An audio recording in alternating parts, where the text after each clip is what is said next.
bia metema asantidoko na omo outstanding game na ese omo nso na epawa omo ani abusha bonto adike wasare pande omo game match day 7 na ese to Janisia Ghana Football Association enso no ayi puma kwama ni omo ehwese on the 20th of any January ya sa game no ebetimi atoja na tese ni asantidoko omo nso no etimi bo any omo nso matches na niam nso no etimi akoya eno ensem kakwa nso efo na edi eba awo dwumadi esi ade awon nsem kakra nso no edi edamwo na eno na ene no wo kwa kopie ma galka eno adameka to se ombekọ akoye balloting na omoye balloting na omahu ene wo kwa omo gina for say yanto omo so aba na galka omoye president na mpacho owura ne din ade kwadwo fia no na ono aka ho bi ana fence na Isaac Kumsen woni ne na chese April wo kwa vice nso dia ubenya Alex Akume ana fence George ansa mepacho of Abusian Dwarfs na eno da omokokoye balloting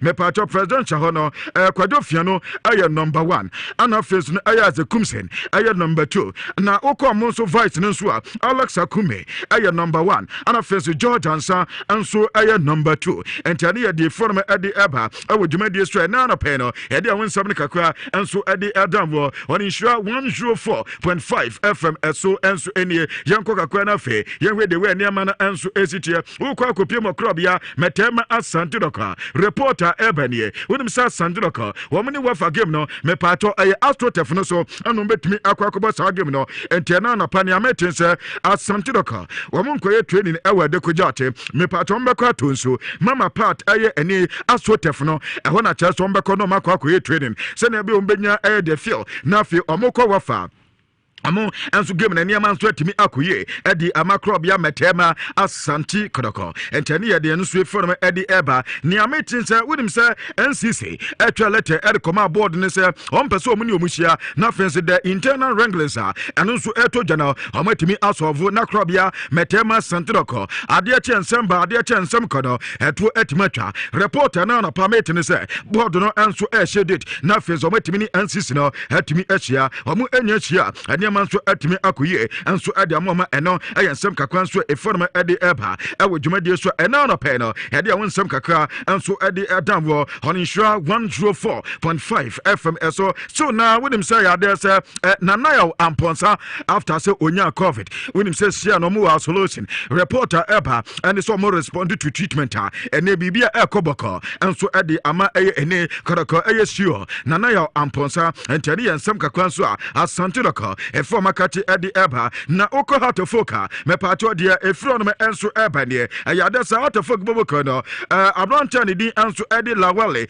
ayamamane mepato abranta ne pick up injury eno ada abranta ne echo training ana face yimano note ono so pick up injury mepato no ono so start training ana face Abdul Aziz Nuruddin enso timi start training na when players ni oko hato foka boboko na after say eni no oma pick up injury no oma timi start training na eni yansem kakwa so eform edi eba na Thursday ana chese eni no woko hato foka tinada omunso start campaign na face eni man so timi akoye adamom na omni 11 wonders game no omunso timi apawa na sa 11 wonders game no ana chese eni Ibrahim Salifo ono ana chese ni woko 11 wonders 8 matches omaba no abrante no enya man of the match in play anymore what any player ni ebasa Sandroka enso epena wase hato foka se omunima omunkai Sandroka ni omode be yo mo enso okumasia the same thing bebepe ana sa game na niam anso betimi atoja entane yansem kakwa nso a eni abrante na adituja ewo dwumadie so Accra Great Olympics me bacho wonim say ya prekon ana chese ni no mapo so me head coach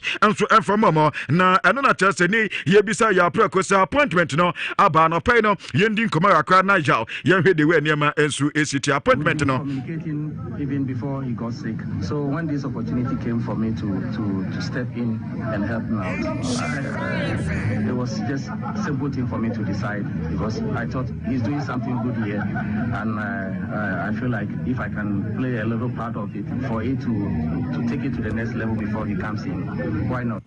enti na tell say ya rice ene ya preko ana odi nsem kakra edi atudwa ewo dwumadi so na no pen edi ho nsem kakra enso edi edan na eni no ana tell say yewram kakra na yakọ Ghana Football Association na Prosper Husband Ado me pato urama ya de so general secretary edema Ghana Football Association ana papa ndi nsem kakra enso na ade atudwa ana odi atudwa say uhede we niam si kwa adwuma nde kama pa na mbom betting companies our Ghana had so mo he na tell so mo so no etimi bibi defense see betting companies our Ghana ha no so ma me ho Ghana Football Association na tell say omo the matches to so we any dia ebeko currently we've noticed some of the betting companies have turned themselves into criminals and they've been stealing from us with all this COVID situation government and all that some betting companies have turned themselves and mostly the betting companies are partnership between Ghanaians and foreigners. They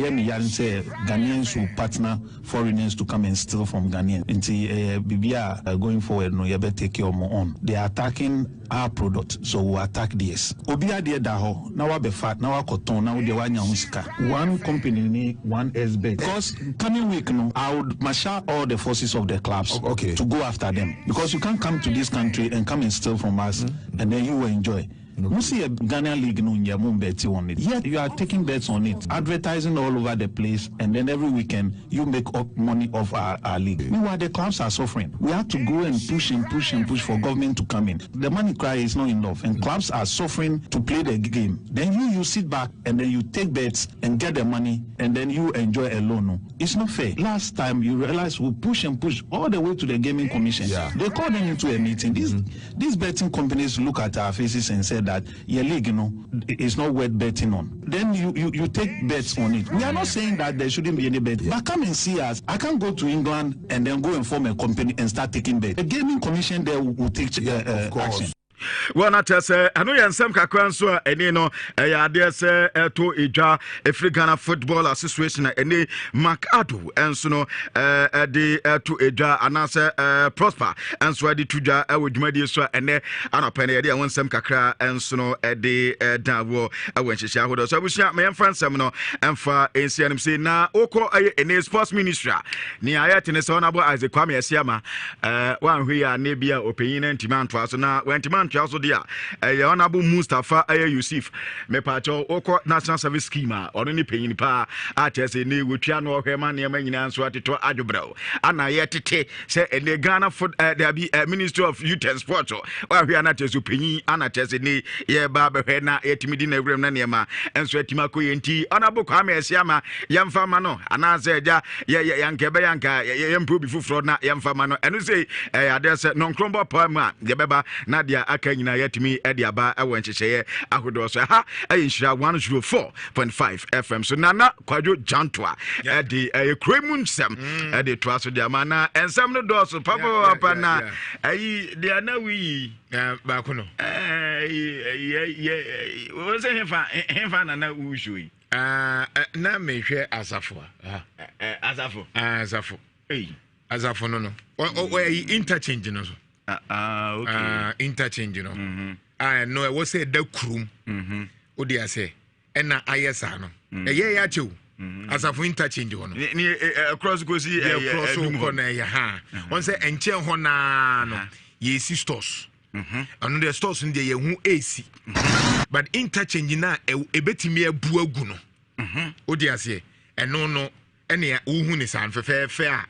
Ball in name form hono. Ball in name every minute be so I was at Bachoko Facebook na I Johnny on Facebook na Menegabi analysis no inti ko Facebook we asafo krom finfin pe wo be free interchange no aha ehona we I was at me so joining us because any eka Kumasi.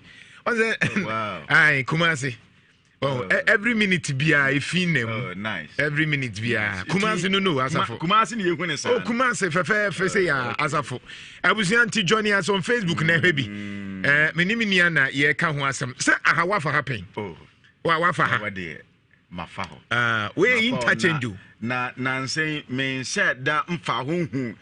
deɛ wohoi te sɛ deɛ ne wodi abaya a mehwɛ okay bia na wo de ofa soro ho aha wan sɛ yɛ fa soro sei ne yɛ tiasi ɛhɔ nom ba wo hyɛ da mfa ase ho dabi aha I think sɛ ɛhɔ na mpanyinfoɔ ne hu yɛ deɛ a saa ɛneɛ ɛmɛ sɛ wowɔ biribi de kyerɛ ɔma no every minute bia yɛfi na mu wɔn sɛ wohwɛ wei a woyɛ Kumasi ntakye nyinaa nsuo wei wotumi dwa yɛtumi nya fish koraa wɔ mu.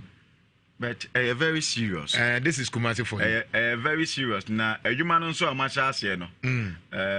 Ebeso abapa. Me wogide say ebeso abapa because empinfo no I believe say so wo mo mfa ni agro. Enti ebia na omunya hu ye. Ebia na omo mfa fom ho. Ebia na omo fa so te se nea. Ebia ya vasri. Enti we de ye so omo mfa ase ho na omo nkonko. Enti two parties say obi amfa ase ho. Kwajo na menka ne say kwajo bia mpemfo o mo mfa ase ho bi o mo mfa ase very bad very bad and adwene it's interesting central business town town now we as interchange ba ko pa ye wo Kumasi adwene because Kumasi that's the only interchange ye wo adwene obi ebia wunyanya video ni bi hwɛ enti utifi abaka na de na nkrofo yi ka ho asɛm ne ade mpa cha wo de ani die mu ko Facebook Nhyira 104.5 FM na kokɔhwɛ ye interchange aye agya ye de boy ho nsam na ne sɛ agya ama ye interchange di ama ye kama kɔhwɛ baabi asisi de aye na we ye atecha na sɛ ball ne atecha na aka every minute bia ball and nam ne atecha enti ball ne na fa say you born the how a bounty on say omu the danger on say ye engineers no the danger ne say ade na no no masia anti dakope akreti ho dakope obo say interchange na buagu ken na say eno ano no serious ai I was out there on Facebook about the king. Very serious. You can't say we should until Messi with the back could be bad. They are not as a bomb the interchange na say no. What you I know she. I know she. And no, we know ye no 1st of January ho asem no. E da so wo ho. Ye kan ho asem no e da so wo ho. E da so wo ho every minute bia. Insu finsa. Ewo krom finfin o ye je tax je levy mpemfo no hui sa omu hui me nya sure so omu hui dabi omu sa me nya sure Kumasi mpanyi omu hui omu mfa ho omu hui okay omu fa akro omu hui ye sa omu hui e bia wakan ano mbekọ akọhwe ne ye omu hui sa because omu hu pa dia me hui oh sa be say obi hia so obeka bibia Kumasi himfa biem na say fin pa Kumasi abusia ko Facebook na ko Kumasi himfa biem because na ye Kumasi proper Kuro Yi Mu Nsem Kumasi himfa pa na wa fam u benya course anopa yo sa ho u bebi sa se Kumasi himfa biem na eye fin ai pa me de pan so asoso yeah. But the mami nyamfa na de akofa ba no pay no ya nyane sa kro no enti Gabi meti ase ombeto aso na ya twetwe nkomo ko Facebook na ekohwe nioma kakra ewo ho ne kohwe de ye ken because ene ye ka Kumasi development na I am so glad because any mpanyifo a omesua de ani Kumasi ene you be shocked how much a Kumasi ye contribute to the development of Ghana. How much a Kumasi ye contribute to the development of Ghana.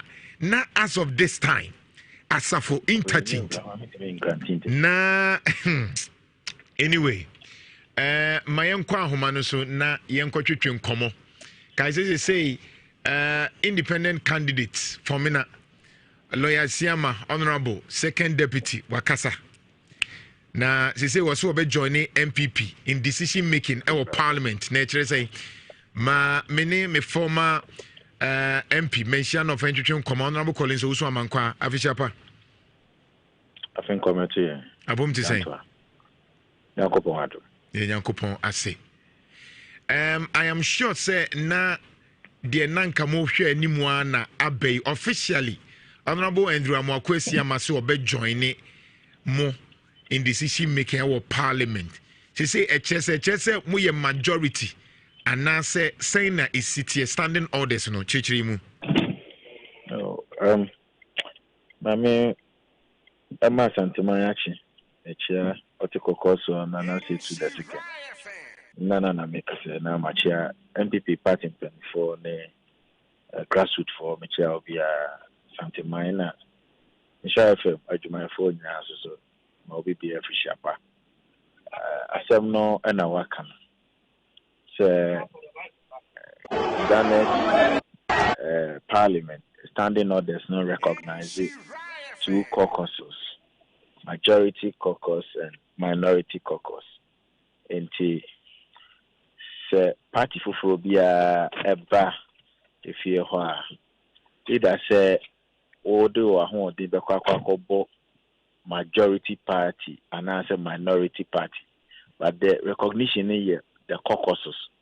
And when you did Kanya. Obi Aginas got to independent or they na ho de ekwakobo party bim you want to be brave even under the Fourth Republic you want to be brave nti ye nua panyini lawyer Siama MP for Mena make solemn declaration say or de na ho de ebeboa a new patriotic party. MPP nya nkonya dodo 137 nti ordinary the ne ba beka ho na 138 as against NDC 137 for now because meaning say some of the seats no are still in contention and bisamia na betimi aka asisu pain say MPP forms majority party in this state parliament. Oh, okay. One now we more can say, onu ye independent. A decision making kwa na samre ni bi ebema my majority. Hold on. Hello, honorable. Anyway, I think but of course he's made it very clear. Since I can't ever say no, I train home comment on that. Abusiana Oguso Johnny and on Facebook Nhyira 104.5 na yentwa so because and then Makajo say a Kumasi development assembly ebeken. Na do danko akufado say we hu say MPP motoma ne pa Ashanti region so MPP efunuma. Until this time around the dear obe make sure say Kumasi Kumasi. Honorable say what back. Great. Na me busa say nkofo no mo kire say okay say ohwe standing orders na te say wo kire mu na say ye beto aba ene bia etime boa no not necessary say se na we declare no e mane ye majority wo mo kasa no nchechemu pa ne de wo he wo na wo ho bi ana wasua sa de ni bi. Oh, we pacho say Parliament deals with numerical strength. Na anuntina Obama Shebejoma say most of our works are being done at the committee level. Even at the committee level, no, numerical strength, numbers. Caucus are more number doors, no more and more effort leadership. And the party and a caucus are the number doors, or no na offer chairmanship of committees. Baby, so I was ranking in the chair. Sir, majority caucus no omo na efata to me no in the parliament so no bibia ebekoso bia na ye voting right na se koba say voting right dia ene na enu apanyi no one make a declaration say or the voting right no be MPP deal.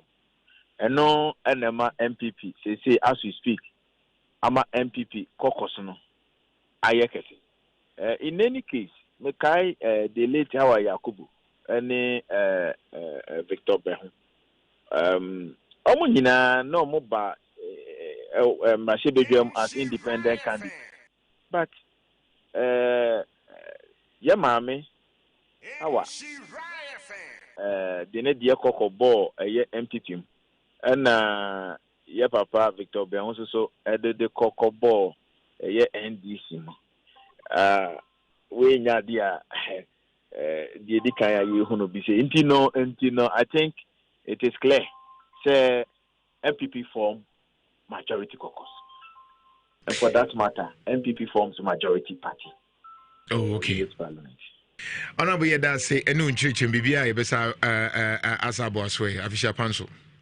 I think committee and Former Member of Parliament mentioned North Collins Owusu Amankwani and any comment on this. You ever try to get other side and so to explain say sanity and standing orders and then minority funds where chiro mudie omutre say oh there be obetimi akọ join new line ne keka toaba but no ma MPP for nye majority and nsem ne education nyina so ye de be live on Nhyira 104.5 but yes I call back to Kumasi and development because Makacho say ne ye focus no Kumasi and development Messi Safatu na yenhwe Kumasi development na yento aso de ntia ye focus ni nyina ne se KM fo akasa na KM fo ekasa ye no de omu kan nyina ne se eyomu ya se enhihye omu de ato nyina Central Business District na still efi ba ye ka efi ni nyina no na yenso ye expose enoma wo so mu ya wo mu ntimi nye and I'm sure say Kumasi to de bia ene de ato so no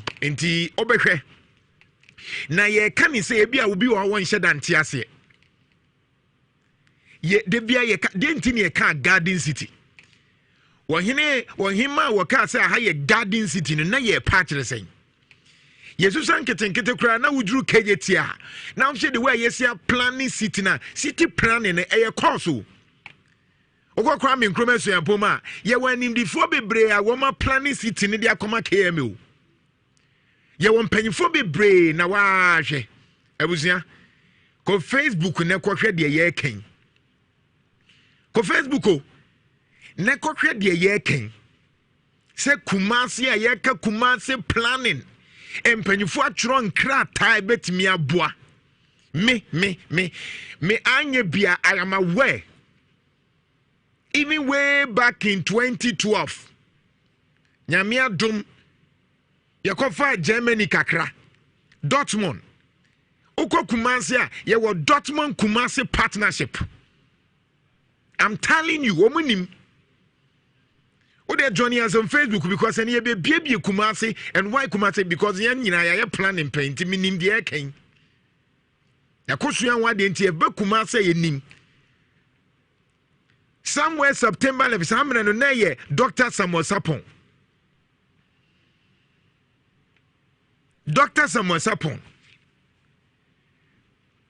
2011 September oko signs our contract no Kumasi Dortmund partnership Germany abrochire hu say Kumasi ebetimi ayama na yakono Dr. Samuel Sapon, former KME MC, yeko signs at the na Germany for as we speak, sa contract. I'm going to say that's what.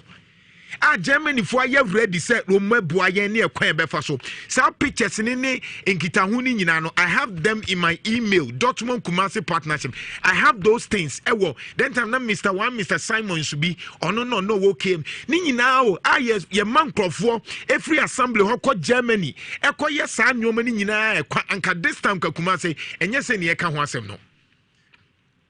Would joining us on Facebook because we are talking about Kumasi development.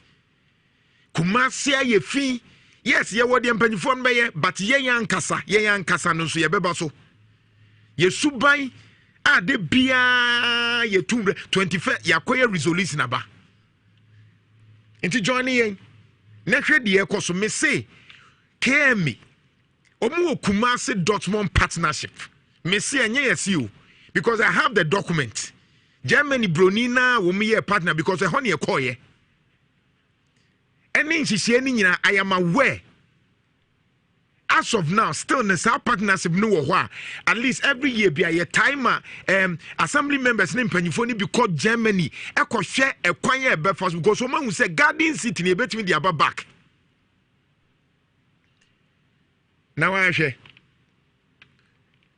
ode ko Facebook ne ko hwe ade a make ya safo asafo as an engineer ebetumi abu agum yakoye sa extensive research no ho ye won panifo a so mu make sure say sa asafo ya asema ye ken one na ni kwan se kra ye makwan ma ye de car ekwa ase ho by a makwan a dangerous but we nka. We'll talk about it. In the first place, as an engineer professionally, any kwansan ki makwan nan say NADMO national director Babeka say a honu cry the station a very dangerous, and it is very dangerous. We know it's very dangerous, but people are building over there. When you bet me aka wasem say yeah building po ye making sure say yeah ade ni ye said the be ya e betimi retaining the forces and the pressure guard race ni nyina kra we na chi asafo ho no guard race ni nyina awina yakọ ho akọ hu sa de nya yesi o me say but who cares ebusan ko Facebook na ko hwe because ye twa asafo because we are talking about Kumasi planning, and look at this say wuti Kumasi KJTI ya ne kama obeba nkofo tutun wura gu ho de wo se panyin nso hwe no ono no te se ye panachew enti panyin no hu ye wo mfa Kumasi. So we are saying say Kumasi no hu se asafo interchange no ebebu agu wana obse insua edidi ko interchanger eno no ya edidi ko asia anti dako nkofo na masia na keum na afi mpanyifo akobo ya can say up and down ni abeka brofo akese there's a need to onabu senchire muntimu hu sa de we NADMO onabu senchire mi ame wofa entimu hu se asafo ayesei keme engineer entimu na masafo mu hu se asafo ayesei eno tete be pama chow ansa na watimi ayiwe planning edua ebewo ani ne yetu ase but we yentu enti asema me kan yemfa ho because when the found ade we see ye kan ho asem in January and as of eno na sa ade we da so ho ka duru ho a na the interchange ase to the bia hu say baby crash ase e crack aye weak because cars na force no very dangerous e kwan ni bi okra wo na interchange ni so a e to amena nu kakra na apagya me wan so nipa wase ye betwan ye nya ho hwe ye nya maintenance na wo ho a ni afre multimedia for you see ade na abuagu be around 2012 ena me papa me ni betwetwe nkomai ada bi obi ti wana professors mo University na mo nya bibia na mo de moye din da bi o unim researcher empanyufo oba University a unim researcher empanyufo aye a ni nyina nka ye fan ke betimi aboaye Mercy fa Rwanda de ne to so na me ankasa me papa enjwetwe nkomo Professor Kwesi Kwafo Adakwa a former vice chancellor University ono na ni signature wo me certificate so nkaze say me graduate papa official pa afin committee papa hoye me hoye wozo hoye ai me hoye pa sa wontitie na eja me ye de me yi nyankopon hira so tete me wozo shawo ne adwuma ne sio ho awunya no wodi adwuma papa that's it papa me nim se utro buku bi na buku na ye den na afebe na utro mu na utro de aye den mpacho adaroma yo homa na ye troe no efa Kumasi impuntu wo hwe Kumasi a kro a ehuhiama Ghana man papa wo fi Kumasi a obetumi akọ oman yi be bia da kro start and up ayumbe no adu wetumi fi Kumasi akosi Hamele Kumasi wetumi akọ Paga Kumasi Boku the same day Kumasi kwa Flower wetumi Kumasi akọ Edobu Mpatabang Hafasini ni Jowaf into that Kumasi ekro ehuhiama into that ye hwe na impuntu ebekoso Kumasi no na ye ka ho bibi eno ti na tro homa no em say eye mienu first no or friend no the fate of the tree so ti Kumasi di na nkasa no eye kum no ase nti kum na se no den na asi kum na se na ne to so bi no the future of the tree yati ne asi wo kum na se no na dachi ben ana ene wo homa Kumasi no nti bibia ye de sena kanu hwehwemu atoyembo ase atro nti wo kan homa na wo ba bia Kumasi fi ebai baby I was say, you know, and it's in a day between my Mpuntu Abakumasi. I was na o journey on Facebook na o ko share the Rwanda and na to ho. Rwanda, the city of Rwanda, Kigali, Honeshwe, the way city, baby, Fimbia, ni the woman see a planning city nina. Namine, Mebapa, Penny, Professor Kwesi Kwafo Adakwa, former vice chancellor, Kane was near to Komo, Nibuka, what true ye, Imrebia, na oshe the future that, you know, Papa Pacho, Sabuku no trono, Afebemu. Say, the future of the Trinidad just around 2010. Na enkwenche biae 2010 neze papa o kan na se 11 years ni na wotro sa buku yi ayampa neze buku no o kenkan kakra ye kenkan ye no neze 2010 no nanka wo expect senka by 2021 yi na ye hwe den na nanka wo pese ohu okuma ase yo niema no endorse we be afa bebre ba ko brai ye huma no okay baby ani party okumase a na akwan a ekonkrofo no enye kra abrofo se ne wo deficit of 130 something kilometers ekro no gake o se no bigidi se we do ani susu a abebro sa kra isa se kumase no enyi atrew na nipa nso abehye kro no papa nti ado ye bibi ba akwan kan ho na etoso ufi baby bre eba kumasi a kano ufi eja eko post officer be 15-20 minutes wedu say no mintreme ni anka we nya be 40-45 minutes now na mlori kwan so just say cars na be doso akwan no so so nti ama ahotwe anani abrahofo no congestion abesi ewo kro no nti nyame nyina ye bibia ye hwe na nyamencha de emsa fie twebo no won say abanfia say otiene nsa abaye akwa na kakra be gedi say aboa bebre enti afia ye wo bi ene mfie bia bi say wo ye ni bi ekakwa say ne ma be ko ye ama kumase man papa na Facebook media to Rwanda because they say obi e kan Kigali a cleaner city. Papa mo plan ne ho adesuane na sefo ni nyina enti na mo ni mpanyifo no enkita hudie no na ekosei because anka 11 years ni ne book yi de nke calculate pa dia anka kumase enya te se Kigali ana yo ampa asempa do aka no em se djuma yi do ha no nia edikan ye kire bofra na de ye mpese mu ne somo man no ti of safa no na ye di ye sa djuma no na de kwa wo mo se ye no ne ye ne se ye mpese mu ne di tugwa dem se djuma no ye sikakra enti nipa ewo aben nipa wo tumi ne te se wo tumi sumu na wodi ye djuma je se nya ye da ane se ye hwe nsem ni mu na ya betu mpemfo no afo se bia kuma se bia koyi bia mo ye di eni akyei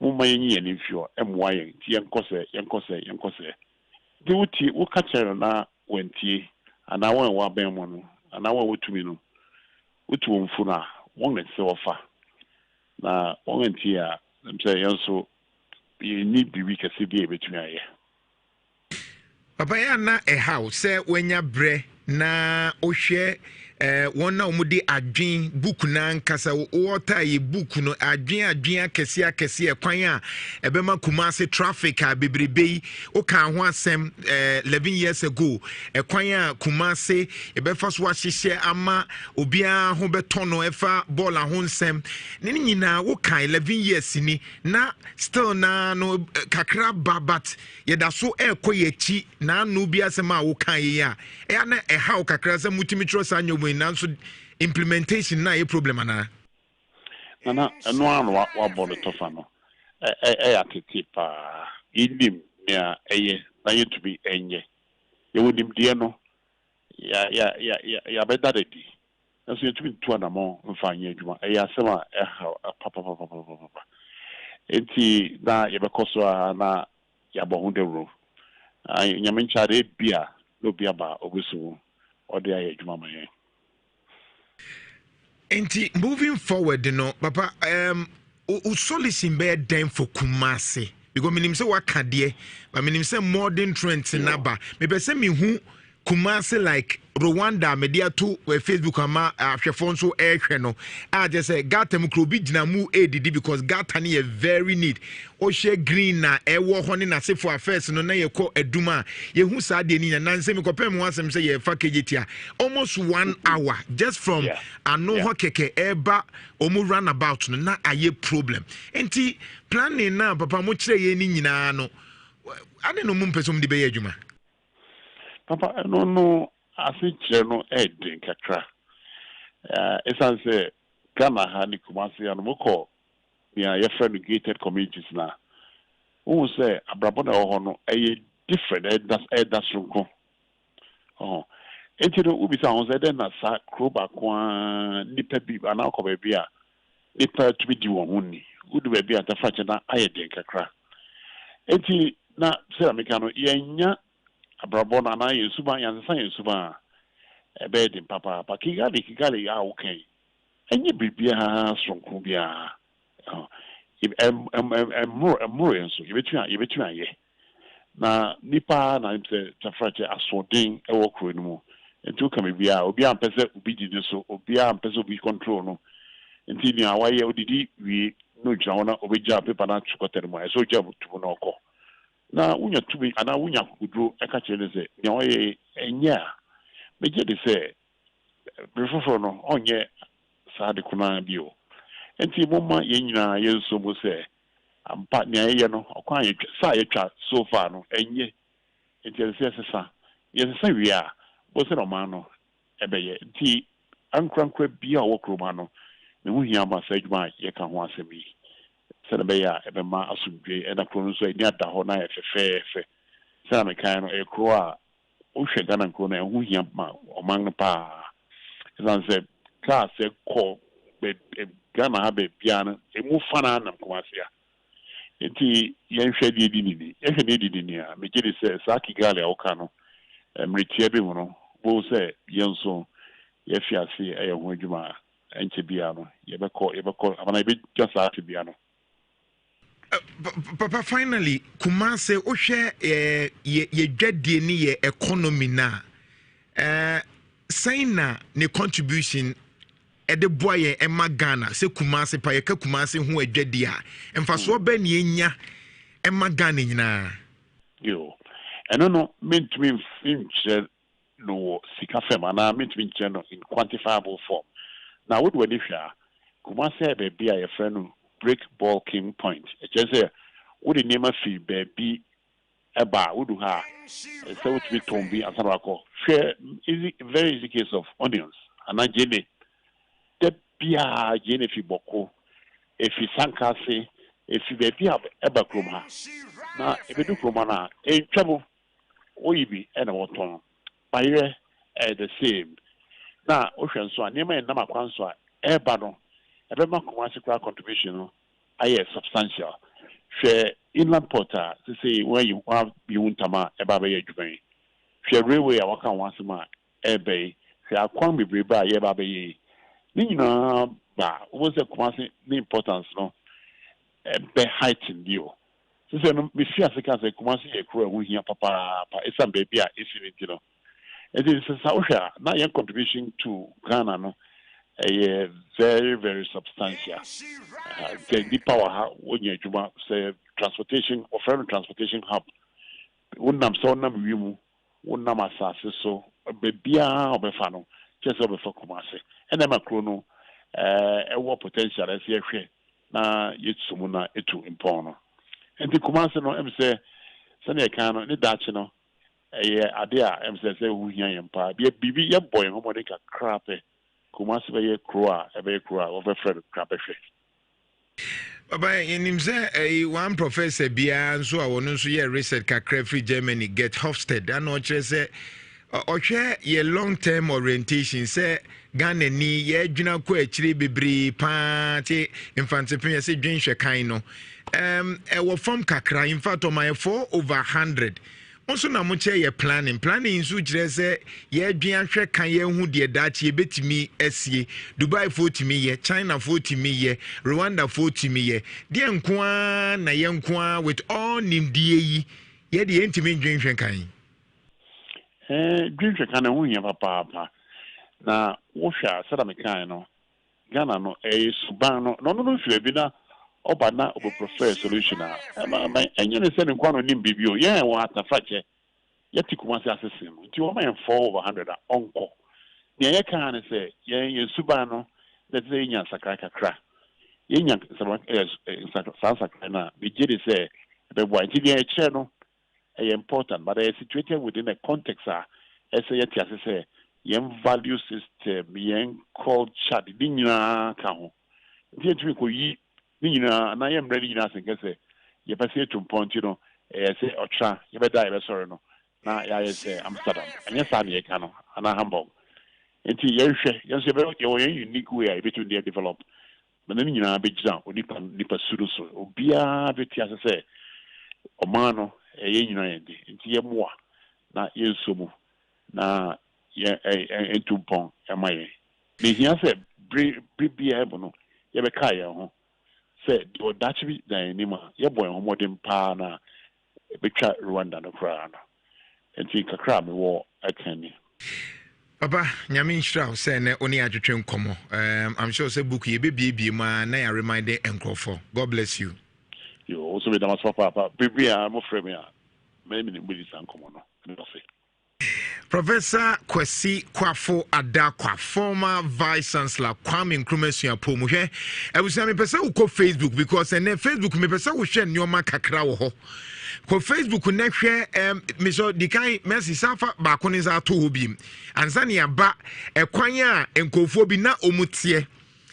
Singapore baby na the one no city 1970 ho ene de ekwan mu fa so chichiro mu kru. Brayan ye de ne kakransa. Brayan de ne kakransa.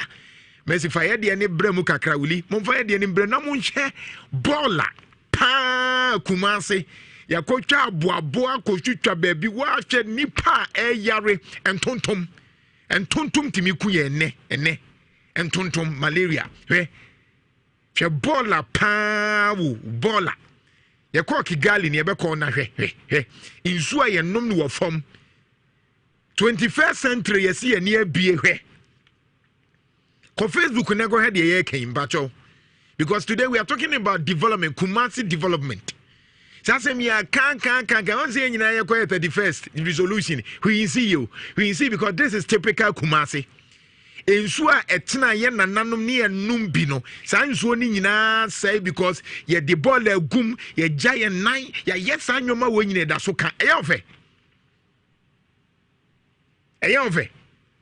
wa we share Facebook joining us on Facebook na ko here because e Kumasi development ya bre ye ntimi nkasa ne de bia sao wa ko she bi na hwe bola pa egso ne entontom e kanipa na akra wo fie akra koto a wo fe and then tontom say 20,000 children die from malaria in Ghana every year 20,000 Ghana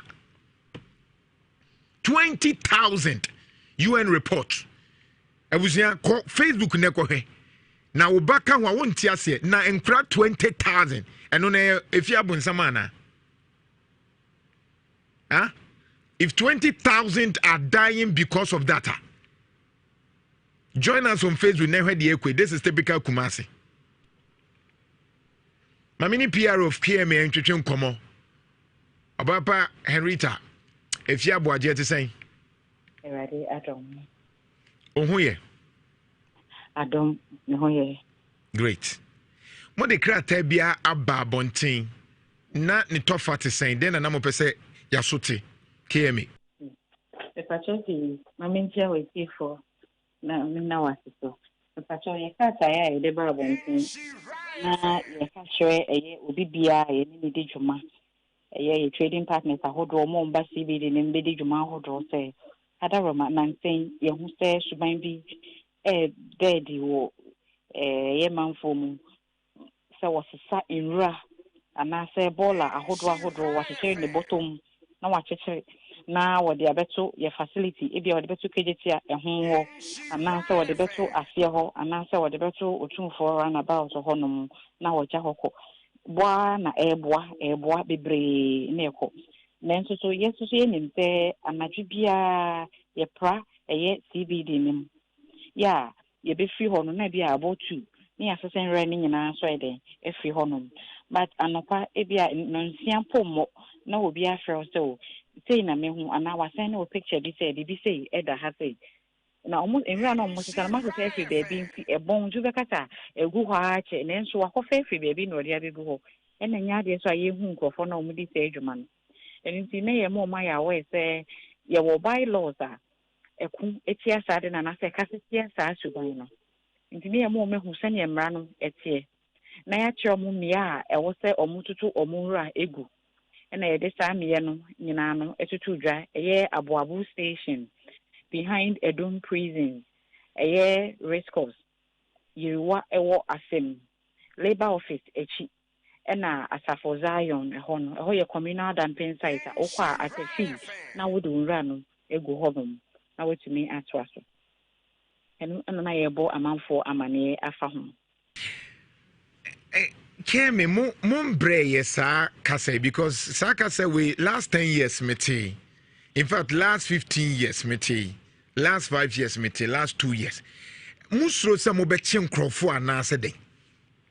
Ipacho David, yensro si bechi nkrofo. In fact, yesichi nkrofo da.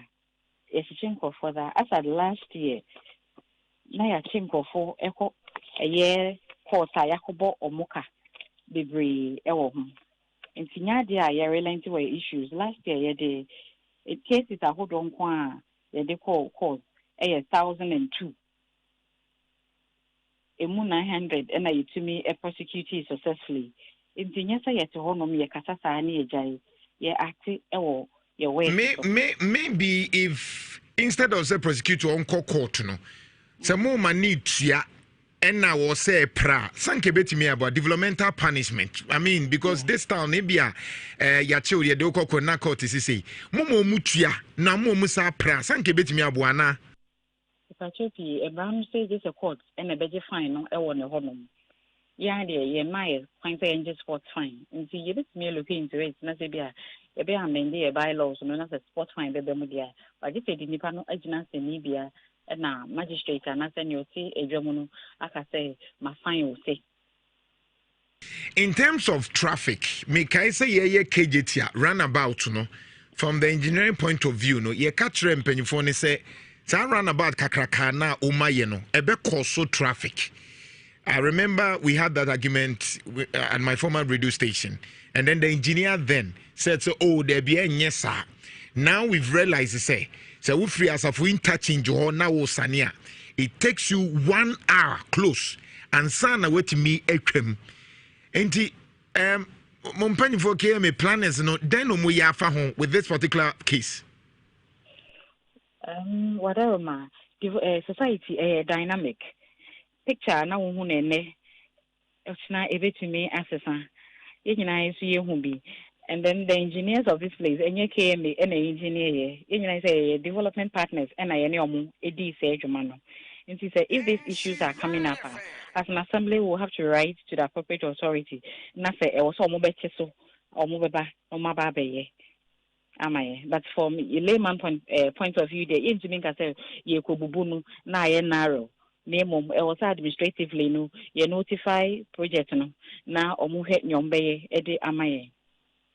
I'm sure so we on can say what can say was here near your name ebia ma ho timeline said they okay onim penifo be consulting who because still ongoing so beyond that no and then na woman mon crop for no yekeme city gas no so I'm making sure because sometimes I no more hokeke but they are not able to help the traffic easing of the traffic obi e bibi obi e ton bi wa chire I mean as a adwuma no ye kwa ni asabe echi ana the patrol city guards no ye small mobile city ne ma ye so mo meboa with traffic flow nti e also bi gina ho nom ye designate obi a ye wo roster ho a e also bi gina ho no directing ye also oba no ko se ne be ye obi a bitumi den akobi na ebi na time a ofa ho ne bia city guard ni ne bia wa bre or something but you nim say your smart city guard ekọ ho no so omunko boa with traffic flow no e wo sa areas ho ne other places traffic congestions ahodo ekọ so e wo and yet still no results no basically the same. I mean, omujira traffic into you have to spend like 1 hour, just a year, 1 minute, 2 minutes now. So traffic in ma ubetimi edru sara number out no. You have to spend 1 hour because we pack it, we air faha. Beyond that, and do you think that beyond the city guards, maybe I came and ubetimi making sure say sometimes soldiers we buy na boa kakra de. Minim how a more balancing because we KJT ano. Monday kakra ba ho no na discipline kakra aba ho beyond this land guards and city guys if we are to the bia minim say drivers for nsuru mu no mu change system ne kakra ehun say bia we ne betimi abo e be masa traffic na easy because so chief executive ne npenyu for gu so a mo to agyen sene be ya say e o say reinforcement na ebi mu be augment e dey other officers be augmented the work of city guards now on my aswati na ye na aboa mama yen forget to say Kumasi as a city no yenya close to 1.5 million influx of people eba daily eba into human traffic and I say nipa doma eba city name within daily no ano den it is all kinds of 20,000 years and now imagine 1.5 million people a day in the city into nipa na eba Kumasi na so ano den ye ya ye nyina I will say yetumi boa na ye bo cities no say dey beti kan anase begina say ye befa baby I will say dey yefa anase ye hu na ya various satellite market ahodo I will say ye ko trade na yetumi boa na tini padom so. And so satellite market here, okay, my yen kama can be race course. Obekonona yema minim ni yenu amanim still a mo ton ade no kwan wa ka betimi afa omoso. But yehwe mane koso ansa na BBS ansa na ye e banso amu ne ebeble mu mama omo e ton ade no me wan so yes development into obi anko then the money ye difficult. Is it political and answer then? But ma me nka say political. Who say yes, two way for no, now what to your count on the sofa. Into a 2-way affair. Ye nemu, ye catch ready for to say anything, or say an answer. A mindset, I won't go for which him say, just a waba CBD name, and answer just a waba, Kumase, and Sana, Nadia, no, ye better be a man who saw a lady, waba has say. But I will say, who say, baby, I will be a trading activity there, personal, with my engaging in at the corner I will try to say to me at all a day amount. In the yen, I say, it's 3 and 4. O platform can say, it's me sensitize you, near catcher, a traders, and I say a catcher amount for say, at the corner of person autonomy. Said you don't be or swam market, you don't be or corner market, you don't be what owns to market, Tafo market, a be or honum. Ube to me akoto saden and who he answer ube to me pita for aba edum and san obeto at the corner autumn. Whatever far as a for interchange watch Pacho Debbie. Ye de complain about assembly hall efa as a for interchange the quite na etutuama in so ne ateche afifa as a for interchange no obi de complain about assembly hall. But officially there you who complain there but you who say a hono issue environmental for omu kopra honum and as chief executive say who say also notify a roads for no so ebeye a honi ye. But enye ufi as a market ecofa market ne mako a shell filling station hona oka. Yes, a home and a making and once a man no ye there two Facebooks is here, but some for betting me on Facebook no ma kwa share. Now share based on this. One, I'm sure so we don't hear engineers, so I can understand. But I'm sure say okay, me city engineers, Anna. Hello? Yes. But you say we city engineers. I know they hear me boss and so any engineer, but city engineers na wo say you ma dwuma no o mu hu ya na because o mu ka it was a bit tricky process and sana ede yetumi aye e dey free honum so okay process now. I want to understand specific process say Anya, it will not even take 1 day to do this because we share hokotwa na just say you two honi ye na ye de kuta nso bebre wo ho a ye betimi a citizen na no railway day amokoye. What sort of process are over there 1st January ho asem bepem enne? We're still talking about processor. A bit me bu ade na guma bu a ebia eno na be man krofo ewu ansana ya baba yes ade no. So what kind of process na mpese metia say process be? Minu lay person. Say ye koto anua begum sa na ye hu. But I am also an engineer, so I'm also speaking as an engineer. Research. So I'm speaking from a technical point of view. Say it will not take 1 day to solve this problem. I can understand you, but I'm thinking about the engineers. Omunim say can be fixed. Any 2 or 3 days it can be fixed. No, they are still waiting. Tese BBS and Sunny a day. So bonus akobo KME, but we have city engineers to do that. Constructive roads into your BB say, whatever my either notify appropriate road no authority no feeder roads or highways or say or more yes I can say a house say any woman into your some of boy and now solve it that issue no if you home. And is there any official letter matrako say asafo hono BB say esi anasa penifon do mano ena kakeke? Me social say urban roads actual echo. All right, Enti Wadaromayana Odessa Kratani Binzo Abre to confirm because it is still worrying that one fear Bibi Betimiesi. Obapa Yadasi, Yamisha. Inshallah. Abusia, Yane Pierre Kimi, and Edutry and Como, a Kumasi Punto ni Kumasi Ye Dinti, Enti Krata Chrono production team no, Ebedia Chenia who same penufona trakwa because way by Enyane, and today is the 14th. Meanwhile, this ekwan yetimi ye kwan bi just an election say beba yetimi ye kwan stretch bebre within 1 day near the separate aguso am yetimi kemi obi asa de we se mpanyifo ni hu ya ka kire wo mu enti ye be confirm ni hu but me pese ohwe sa de we ne ekọ Rwanda where bi because my to say be comparative analysis hwe de etie ne ekọ Rwanda obi tigata mu didi ewo Rwanda the entire world did no kohone ko hebi the entire also didi wo gata no abusa say Ghana ha ehemfa gata na betimi atena se didi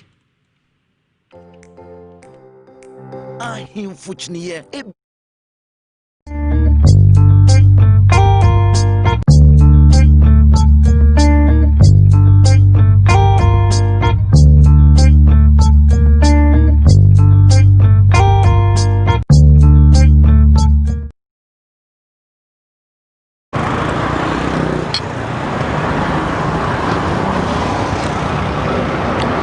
This is the craziest thing I've ever done in my entire life. But I'm not scared because I'm in the cleanest city in Africa. This is Kigali. Look at me sitting inside a gutter eating without thinking of getting sick. Bro, you just have to get to Kigali, man. This place is super clean. Look at the gutter, man.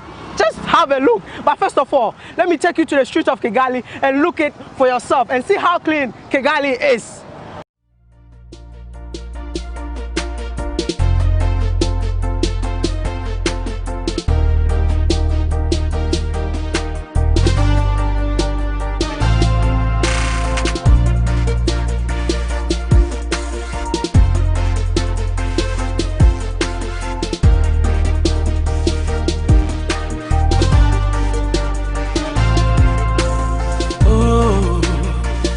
I'll be alright again, no matter how I fall. I will rise again. Oh, I'll be alright again. How many times I feel I will rise again. Oh, I'll get back up again. How many times it knocks me down, I will rise again. I'll rise up, I'll rise up. I'll rise. You know what? Yeah. People think this boy is going mad.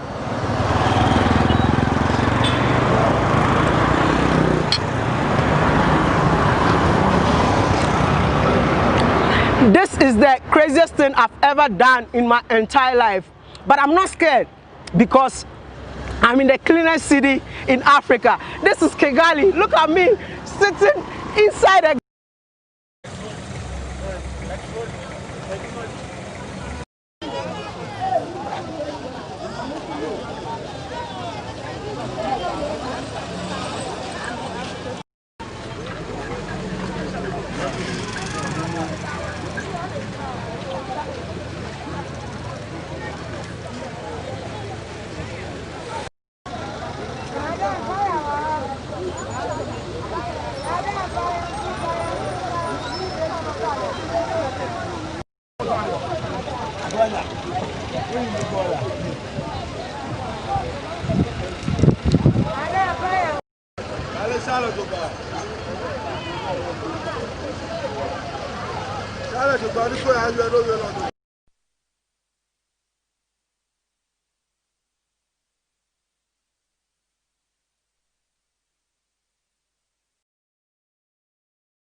being occupied by the Muslim community, and most often it's called Nhyira. Here is a town called Abuabu in Kumasi.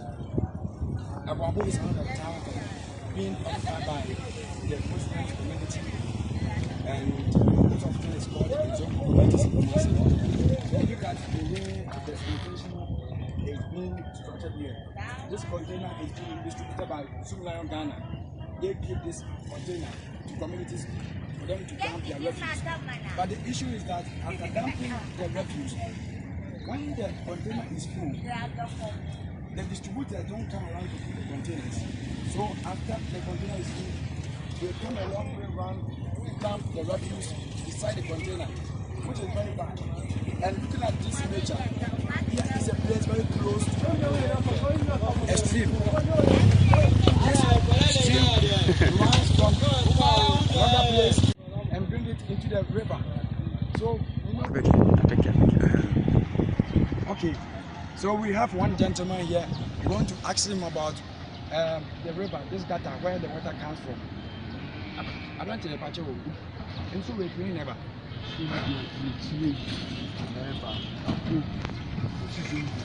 Okay, Sawaba, and me number 2, people talk in the Sanibar. So what? Okay, or Kawina. No, my all right. So this gentleman is saying that this gutter extends all the way from a town called Chapo and Mosisongo. So when it rains, this place becomes flooded, and you see the road here. Most often when it rains, the road itself will block, and the car cannot even pass there. Okay.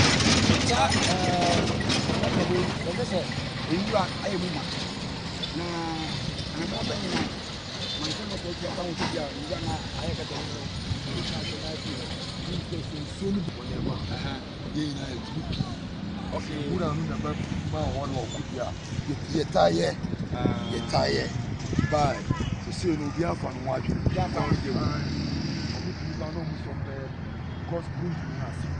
Bring us in. Shadia. I'm sure you're over. Yeah, I was from two. We don't need to grab it now. Not my dear. The thing is up. First, they know boys of wire. But I said you'll be a fun watch. You want no moody.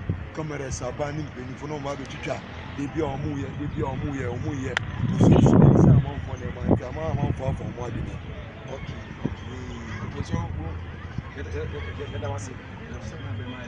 so this place is Abuabu. Abuabu number 1. It's a suburb in Kumasi. And as you can see, always the place is flooded. We Global Integrated Private Agency, our main objective and our vision is to see communities living in clean and sound environments. So this suburb called Abuabu in Kumasi here, most of them they are being challenged by sanitation issues, and when it rains, the drain becomes flooded. So you can see this gutter. The gutter is very big, but the gutter is flooded. Great chance here, early goal for Ghana. Kuro Yi Mu Nsem deɛ ɛyɛ Nhyira 104.5 FM NTC PJ Mose ɛne ne sports crew ne nyinaa ɛdwoada akɔpem fiada bia wabra nɔnkron abo apamu akɔpem sɛ promo beto niɛmfa Nhyira power sports FM real ɛyɛ local foreign yɛdede nyinaa ɛde ɛbrɛw football tennis anasa boxing Kuro Yi Mu Nsem deɛ wonya de obɛtiakyɛ mu amoa te aseɛ ye ɛnyɛ kotoko 1 hasi 1 wobɛte Bismarck owusu Bempa Ayalanka Javier Clemente Noah Adams Samba the African football expert Richard Smith Donko Kevin Owusu Anna Gabi Ram the foreigner Kaise Jumadie na ekoso our radio sino Nessa live our Facebook Nhyira 104.5 FM Nhyira Power Sports JCA Niamfa Kuro Yi Mu Nsem Papa FM real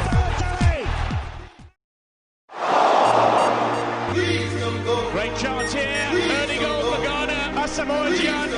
Kuro Yi Mu Nsem deɛ ɛyɛ Nhyira 104.5 FM NTC PJ Mose ɛne ne sports crew ne nyinaa ɛdwoada akɔpem fiada bia wabra nɔnkron abo apamu akɔpem sɛ promo beto niɛmfa Nhyira power sports FM real ɛyɛ local foreign yɛdede nyinaa ɛde ɛbrɛw football tennis anasa boxing Kuro Yi Mu Nsem deɛ wonya de obɛtiakyɛ mu amoa te aseɛ ye ɛnyɛ kotoko 1 hasi 1 wobɛte Bismarck owusu Bempa Ayalanka Javier Clemente Noah Adams Samba the African football expert Richard Smith Donko Kevin Owusu Anna Gabi Ram the foreigner Kaise Jumadie na ekoso our radio sino Nessa live our Facebook Nhyira 104.5 FM Nhyira Power Sports JCA Niamfa Kuro Yi Mu Nsem Papa FM real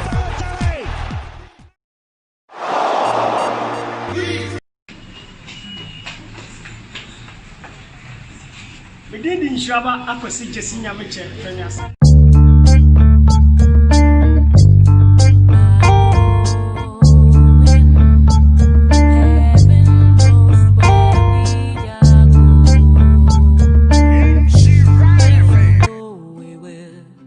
Nhyira FM 104. Nhyira FM.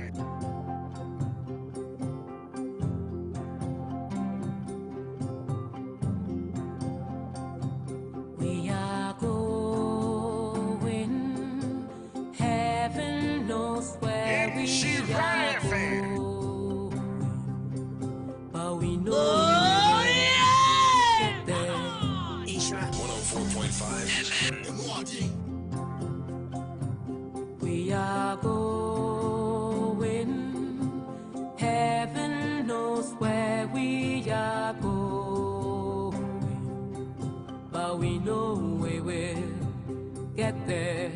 Boom, boom, T-boom, T-boom. Nhyira 104.5 Akwaba Kuro Yi Mu Nsem your friend Nana Kujijantwa. Na so far now joining us on Facebook because you can't say no maka just say 2021 Kuro Yi Mu Nsem no atati na yempre wadwuma no beye aha njenya afi na yesre obia wadwuma won ye ne beye ye bebusa wa anya so be go back ne reminding Crawford about that. I mean yesusu na inso bebre wo ho ayetimi che fish wom yesusu ne nso bebre wo ho ani yetimi kokoche fish wom mo de I am daring anybody muntwa babia obetimi anya fish wokumase a inso be so na pa obetimi ache ye ne me ko Kings International School na ye che fish wom ene ko hwede inso na ye ne hwe abrochire die a ye kan wasem no obi netimi didi wo ne gatemu wo Rwanda no fatu word ye didi wo gatemu because ye be ko bo ase fa obi didi wo ne gatemu wo Rwanda na Ghana hanfa na betimi atena didi enzo ne yesi ani ate den time ne ye ka se Rwanda for eye hwan mbajo ko Facebook na ye nhwe nneoma kakra ewo ho pozo obuase ese macho manfo bi akwa attack MPP fo bi a wo mu ye press conference Isaac Nomenyo pozo na eye den nana anida anopa na Bernard Siapia chinko nita ma me nya ne tie NPP obuase west coordinated ebeye Nsem policy mu ene anopa say I mean na game for program no anope ampa idrumo anope be 631 pepe and here omonye press conference no girls were dancing. Maybe I have a school be I have any for and another vegetable air plus one. So, come and say, you're making the penny, what can I say? There's a Jakarta winter. Or penny can trap and they will pretty. And that's why Congrina and then NTT of Washington West coordinators and I love Mr. Sapo. But penny of a Casana and a blanky about what's the small scale miners. Romo tax force now, Omoe anti-galamsey one of Romo Tadiano, a community, Santa and I are with the move a formal and look at an external and a slope into a black top. And now what they are here born a task to another what is ready and so it's him Anna Sapua, as to say that Tadiano. What I mean, the more kind and say, but I don't declare one kata. Your mic was some free home in order to put in place. And what Petra cameraman said, all solid to the phone. We are not telling now what to stop people. I know what you do over the kind of and what fire on red man now with your table and one time was plenty of. It's only another Petra cameraman on the new way. And that yeah, you say a packet in the night for an hour. How will you have to go to piano matching or no? Also, just that what I want to say. I think and our family find the small of the small here. Almost 1 way. And the woman is a car on the if you think about first one and what I say, yes, I by say. One more and say, Yamanina, in 3 years. Now, almost one thing is that I am the buy what say, Nayam Cock. I assume they are saying, Yamaya, when I was in the day. Now, also, any point crowd to the Yaki, what's one you can do here? The Jimmy has small to say, I know any idea, they didn't see one at the other cow one. You also want much for me, a cake, much uncle, almost from much for me, and almost now almost airport. Now, in Yamra, can be bread and Mr. Sapolo. Now, Mr. Sapolo, or bad in the fire. And some of them are going to boost you when I was out. Can find a new person I say, it's the same we look at it. MCP of what coordinated press conference and what we are what to do. Much of who are the also up at the floor of press conference. And yes, our place when I was on Facebook, Monshe, sa place one and say now will be a coche, motor yaman, quine, one as I didn't see. Hello, Pozo. Hello, Nami Buza said, Sir, a hundred and none will be a chicken coma. Now will be quacoche, moto me, no, no, so, and once and by and a while. Okay. Okay.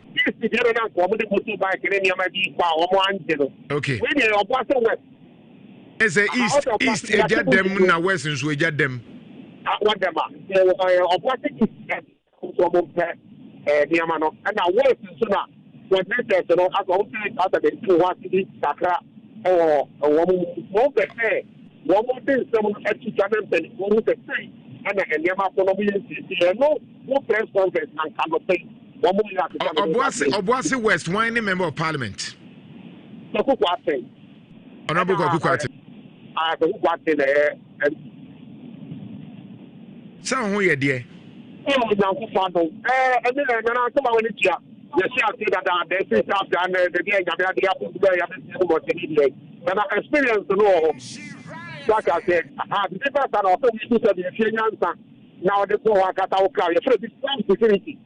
Answer when the show the Kenyans are personal security now. Don't when you got to Bama for so no best free that to Mama mobilize one more mother through all of it. Let's say the Kenyans are a Jumano and at the time look at it. Then the cameraman guy who saw any idea to free war. And say the coordinators now no mobile press conference Nina and Yapamu will be a free hall will be any hobby. One like yeah, Pamu will be a full editor. It's the man 1%.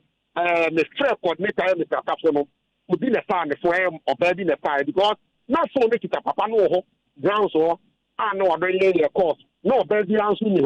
It's a one and one across the in the third time, yeah, or baby at your phone, and look up if you mean. Yeah, almost the almost phone is almost someone and then any means remember the seven look at it. The phone. I got to do a bad thing.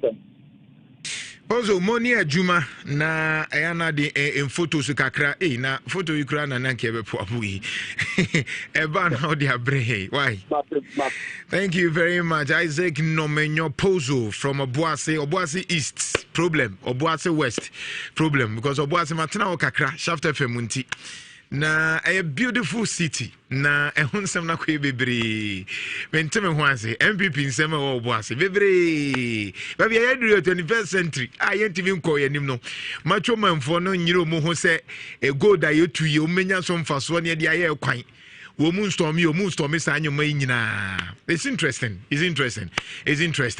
ba yeguso Kumasi development ente maka josa de suade ehu hia no Johnny us on Facebook na yemfa nyoma kakra hwe wani so ade ebusia Facebook de ade to sunie ye de Singapore ye ka ho asem Singapore nipa wo homu no so ye de bi to hwe Singapore that time 1970 ho then time Singapore na hwe kwan leadership wo mu hihye on mana because ene ye ka Kumasi mpuntuo ye de Singapore de to no wo hu de ye na ye ka afi wate ase o de akra na ntimi nya no Singapore de wo mu si hye ene baby o maduro ni nyina ye friend planning ninti na ebesua de no.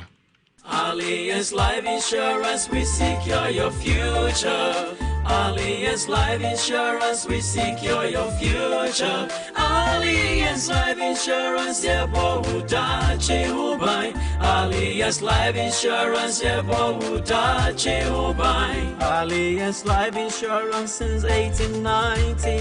At Alliance Life Ghana, we have a wide range of life insurance packages, suit or pocket for individuals, groups, associations.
Akwaba Nhyira 104.5 Kuro Yi Mu Nsem Abusia na Mekatro. I'm sure say mo am wo Facebook Mate. Thank you. Kojo Asempa Furniture. Thank you. Mate Monka Osei Junior and many other people say me pese uko Facebook because you're planning. Na no Mekatro will say otu abeka say na Ghana de enti say obi a wotie bi ye twamfoni amu say Ghana ye wusika. Say obi a wa follow obi a ye hu say Ghana ye wusika. Enti say ye NDCO say ye MPP Ghana ye wusika ya ka kyerɛw nemom eye abroni be ye kakra ena akeka bomu nti a be so ni sika ko Facebook no so ye de atoso ko hwe Singapore leadership ene ekura ye ka se ye plan ye de toso from 1965 while de ko Facebook na ko hwe Kumasi asem ne ye kan yo Singapore ne ye ka wa na Singapore de na no mu na Singapore na ekuro no ye the way ya womasia transition planning womu planning ya from 1965 near the near to abangu mebwa 1965 near to Singapore 1970 near hot time some no newe ya the pictures ni man kakranka ko Facebook Nhyira 104.5 ya ka city planning some na Kumasi ya kano garden city ana yashishe kuro no kama hwe Singapore na makato say afi ye be comparative analysis saa mo hu de e koso because Ghana ye wo sika ye betimi aye memo bi anada ye wo sika ye betimi aye sika nko illegal mining asem nkofo wie free chrome ha ye de abrel crossover over $30 billion ne dreni a year corruption nko $3 billion sika e dreni wo Ghana hanke betimi de ahyehe hwe Singapore e kroa na enye obia wo 1980s yi na hwe transition hwe kwan anomu ya afi na sa kwan ne yeye bi okumase e kwan 1980s amre no afi na sa kwan we yeye bi wa anso sa kwan ye da so ho odin hwe de wa no chi we na kwati say dumo ba hwe the way Singapore omo hihye kuro no kakran sa be pemene 2020 ko Facebook ne go hwe Mary Apia, thank you very much. You are watching us from Australia. Thank you. I say Junior and so Yadamase Uma Muhe Nina. Ko Facebook na ko share planning. When you plan in so we hu sa ye brown. Be bia ni wa san so na da so tetewa hu se so na ni ye brown. San so we shepu na mu enkofo chefish bibia we ye do 1995. And inti na ka say asuade no. Ne de bia Leicester e ka say suade. Ekato se suade a wusuade a yetimi planning ye we ye wo accountant for wom ye wo management for wom ye wo IT for wom ye trainee o mu nyina no mu duru ba bi o maduri sa akro ye a wu nyina no ye the accountants ne engineers ne IT consultants ne human resource management for ne sankofo na no mu hihye ekro no hwe Singapore in 2000 obi Majid Manso Afra enti Manso a yenye sika bebrebe ekro we he unhu se be bia ye brown inso na nina obetimi kra numsuo no nana hima akosua. Thank you very much. Ko Facebook ne ko hwe ye mo ahu ne abakumase ya ka se kumase de kumase ntese abrochiri hwe enti na mpaibo bi a mempese ya mete kra am asofo ne ba na menu mebu afu obe tukwa kwa abrochiri wai obe tukwa kwa abrochiri ayede wo nyoma we wa ha onka nkyere leaders ni so omunyiro mu hu na mu ye mfa ye nyoma nye ye no atena ha abrochiri ni Kumase ne Ghana because you ska ye betimi ayam na ye kwa akrampo ukwa akra the way ye si ahyehye akra mana ye fefe baby wo ho a na ba Kumase a de aye Leicester City asem na make Leicester for ye wo Leicester City ball na dividiano no Leicester for aba mu ye professional mpa na so mu ya de sankofo ni ntina ebegyina mu mbobo no ena ohun ya afisha pa afin komesa ye ho ye ho ye papa na wa so ho te say me ho den pa enu team bo adwuma ye da se we sanyoma we hu an te say we on the adi so etimi we wa hu na wo kan no na ye betumi aye wo ye man mu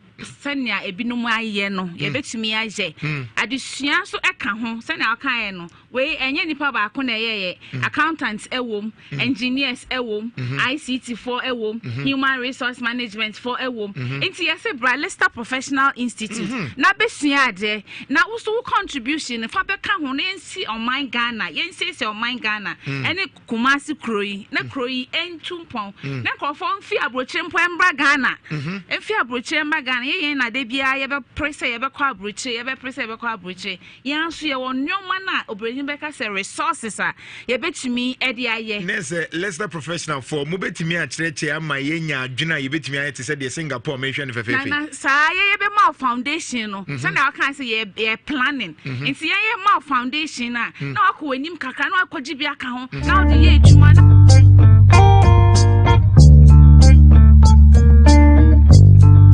Hello there. My name is Ruben, host of Dry Time on Love 99.5. We are not in normal times, so I urge you to stick to the. We'll be live on air on Facebook at Love 99.5 FM, the Love FM Kiddie Quiz, another video for kids to learn and have fun. All safety protocols for COVID-19 are highly observed to ensure safety of all kids. We'll be live on air on Facebook at Love 99.5 FM, the Love FM Kiddie Quiz, another video for kids to learn and have fun.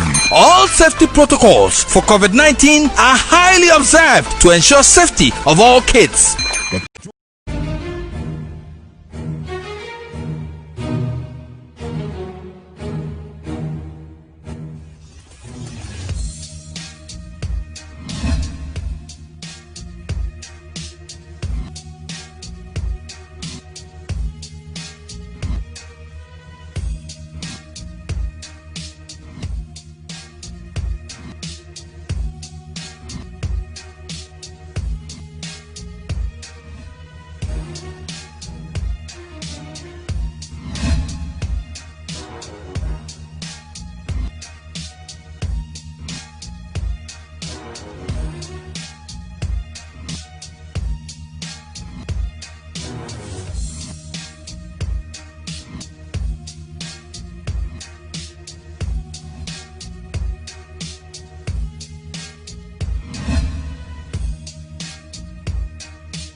boom, boom, boom. We will get there.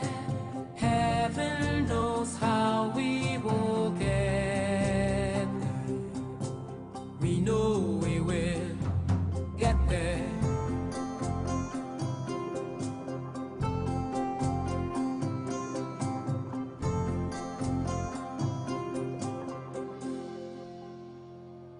We are going. Heaven knows where we are going. But we know we will get there. Boom, boom, ti-boom, ti-boom, boom, boom. Boom, boom. Intia na me bonyu we nyina ne se kakran kakra yegu so e kakran kakra. We know we will get there someday. Nhyira 104.5. Now Johnny on Facebook. Now Johnny on Facebook na etimi aboa. Ebusia Johnny on Facebook yesa se nyina na ekumase empuntu. Enti ye de okọ baby about leadership. Na ye kan wasem no ode Johnny on Facebook na hwe. De Ghana ye. I'm sure so ye de okọ Singapore. Ye de okọ USC. De entia nan say ye sa enwoma ni nyina ne se. De entia nan say ye sa enwoma ni nyina ne se. Se no. Ye hu se kasa na dɔɔso. Na empanyifo bi nso afomu hu adi. Hwɛ asafodie ye esie mpatoko Facebook na kɔ hwɛ de ye ken. Johnny on Facebook se sie because enche be mu abem. Na ekwan ebefa so ama kumasa ye neat because they say President Nana Danko Akufo-Addo say moto man no MP before enti obe make sure say development beba but development ben asem ne eken the same KJT ya it is taking close to ko Facebook na ko hwesa anyoma we nyina anyoma ni bi wo ho aye ka ye nka ne because ye pese ye ka ne keke ye can because ya kosua ho ade Professor Keke Adakwe wo mu na kire ya de wo Kwame Nkrumah suapo mu enti ye kan sem na ye nkan ti say journalist bi akotena wonim de oka we speak like an engineer ya kosua engineering course so we understand the thing ye nim se Kumasi betimi ayeye a proper planning engineer wonim se aha ye fi wonim de wo so ye ye nim say traffic congestion ni nyina ye kire ho ade ni mekwan e befa so ye Kumasi nyoma baby bebre wo ho Kumasi say traffic is here crofo timi fa ahensan ye chi ho onambo nana yaw ahensan assembly member wakan wanzema kan sa kwan no anka ye twa tu ma ka ye free emema traffic wa he meso producer sadio mpese minya why aha meso twema me Ebusia Johnny us on Facebook because enche na wo baby me pese wo hu Kumasi asam ye ken obi say ye ntimi nya ye betimi aye because we have the money to do that ye wo sika ye betimi aye na corruption ne lack of leadership hu asemanti ne ye kan wasemi ye betimi aye obi say na ye kofa sika no wahi ye wo sika ko Facebook ne ko hwe ye Kumasi planning na te say assembly member bi kan wo say ye pa abato ba ye mpempuntu de ye ne dan so ato ama MPP eno ano de aka de de bi on kan wasem na wo to aba say wo to aba na ye den hwe Kumasi asafo say yan hwe ya dako ye wo hwa na asafo interchange ebu agum sa de ye enye ne awo close to over years but who cares? Nobody. Obia nyene ho. Ti say siewie ansa na mpanyifo akasa. Na wa wo hwe obi enche ye de abranche bi a wo prapra fin we nyina na hwe de Rwanda obi ti gatimo otimi didi. Ye ga jo say Ghana e wosika ye wosika. Eugene to say pacho. Nana bacho me ho ye. Oh ye. Pacho. All right, Eugene a fact checker and researcher. To somebody because the area will be how one said and say oh near wosika oh Ghana ye wosika oh na yesika we be ka kofa eh ye ntimi nya te say Singapore me pacho ko Facebook ne ko hwe nyoma ye me ka jo say afisa na ye no panyi e wo so ye adwuma obeye ye ma wo kwan ma wo ma excuse bia is it any PR okay me kasa ye from next week near say friend say asafo interchange na kwa kusi say ye be ka ho asem nti minim sɛ mpanyinfoɔ no nso tie yɛbɛba nto ɔmo bɛ fix problem no and engineers no ɔmo wɔ hɔ no I'm speaking to you as a colleague say adeɛ na ɔmo yɛ no as of interview they can fix this road within 3 days nti ɔmo nhwɛ na ɛyɛ na nkwankɔfa problem amba guard race no nso awe naache ɔmo making sure say ɛyɛ potent ɔmo making sure say ɛyɛ good ɔmo making sure say reinforcement no bibia yɛ okay. Odi as a columns no media sisi ho na cracks ni bia ase abam no they should fix those problems and sana create problem amaye. I'm talking about as for interchange. Yewosika Nana yewosika pa nana oka me ba na oka Singapore asem nana ko Singapore Ghana statistical service your population ye 31 million no. Singapore ye about almost Ghana full man be Singapore population. Singapore no? Yes, but Ghana ye wo FPSO ye vessel ye di two fango ye nya oil no. Singapore na build the training na FPSO Kwame Nkrumah FPSO Atameos FPSO Kofo training na Singapore na build there. Wow. So nana ba Ghana Singapore asema ni eken. Yes. Aha ye de ni glass nko a but you go Facebook na kohwe asa for glass nko a efom ni nyina ye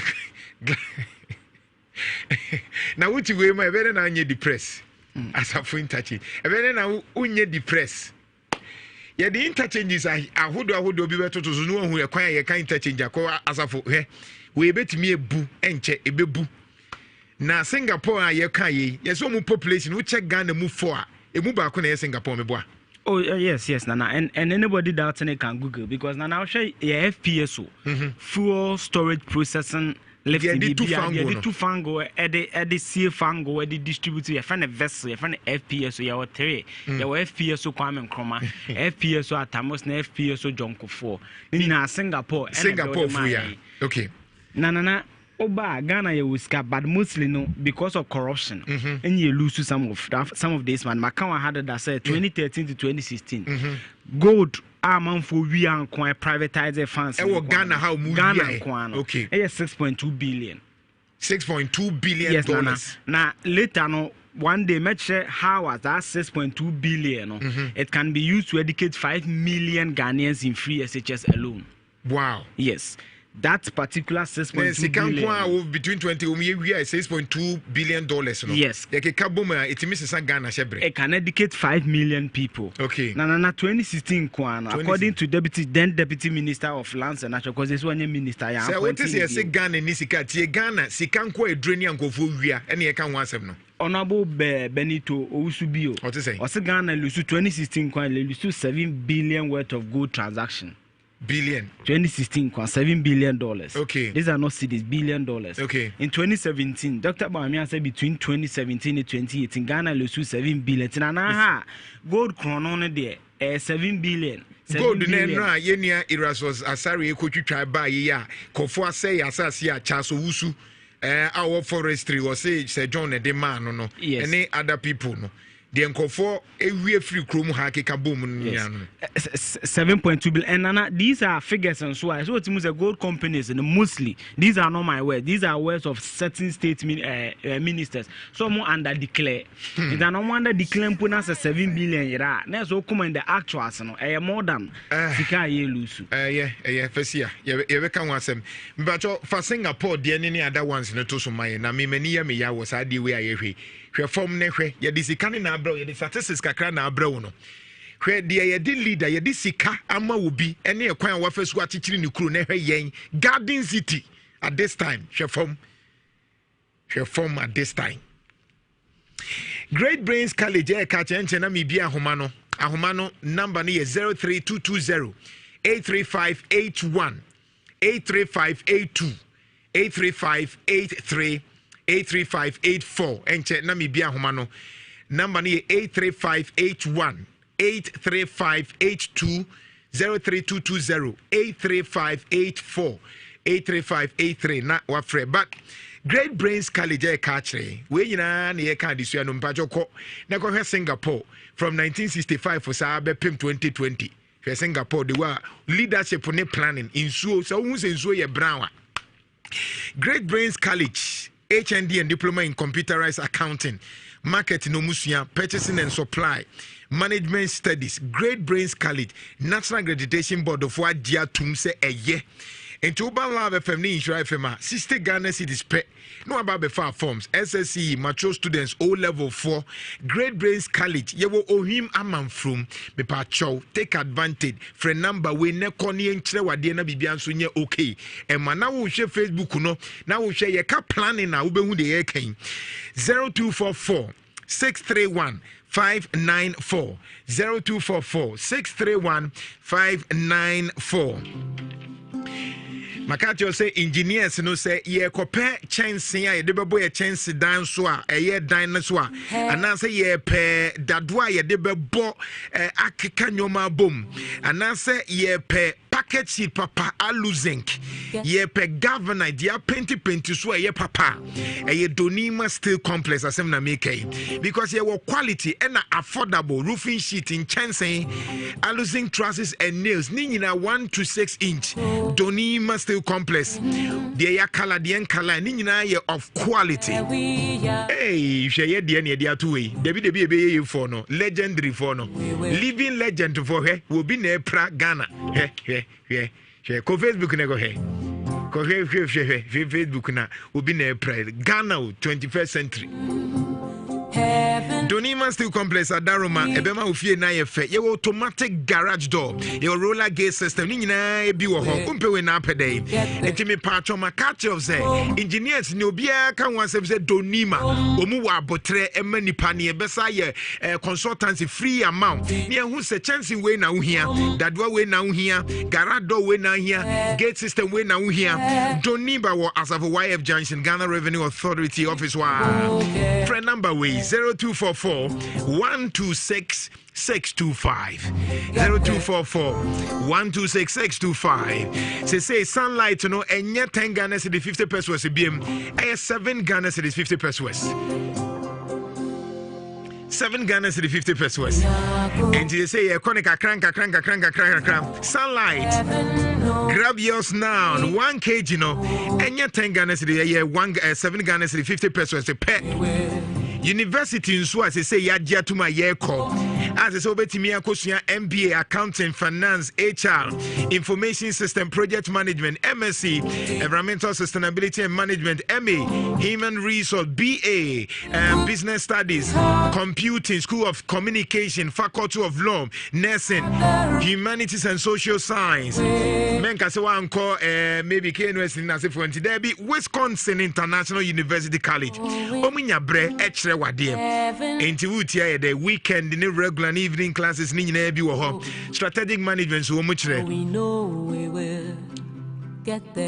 Wisconsin International University College wo fe yase atonsu Lagos on twekwan so akosua de o na disua ye de enti etimi kan nyina because yesua de usua de a utimi ka de wo pe because wasua obi antimi hwehwena wo me uko KM na uko hwan ya me colleagues bebre netiwo omunyina bebre ye no man take class masters ni na sefo nti ye nimomo de omusua yesua bia nti omuntimi beru bia 02501 682 123 mpacho Wisconsin friends our number hotline we 0501 68 21 23 0501 68 21 23 Bell Aquanunzo say Makacho say enye 12 BM a 16 so take advantage in that Bibian so enye okay Bell Aqua active no say enye 12 BM say they are 16 because of New Year bonanza near the amount no ain't stay true to originality no Bell Aqua unim say MTN Momo no ye wo ayo send with care bi wo ho ugusu use Momo no MTN won hihye bia wo mu say star 170 star option ye 1 na we choose na we choose option 3 na one ko send with care wo de uduru MTN Momo na unim ya e bia say e bri wani so ye wo ayo send with care na de tene say wo use Momo na wo send sika ne atete kakra dachi bi eso beba mfaso ama say the be ya betimi 30,000 life insurance cover, 30,000 hospital admission cover.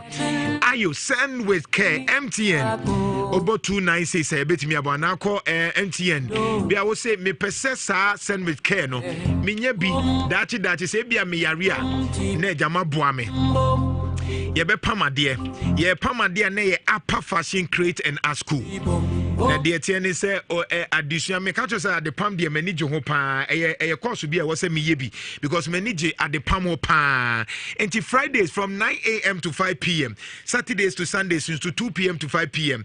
upper fashion crate and school say bra na ye nkyere wade bo so me 100 Ghana cedis near training o pe say ye church kwan a weddings ni ayie ni engagement ye training so a upper fashion crate and school na beboa umpewe anonso eboa ma bibia nso ye okay and to take advantage ne register omu wo Apostolic Junction Bujiniti Oye Hwa Tonso S line now ko Facebook now kwa share 0557 925 080 tro number no hu hia me 0557 925 080 say dia me di yima moto mu nyina big sensitive big sensitive no an eboa ye kakra and into use guswane use because a bit me aboa 31st of January 2021 ya say you be use a scratch coupon bi so scratch it never got 1393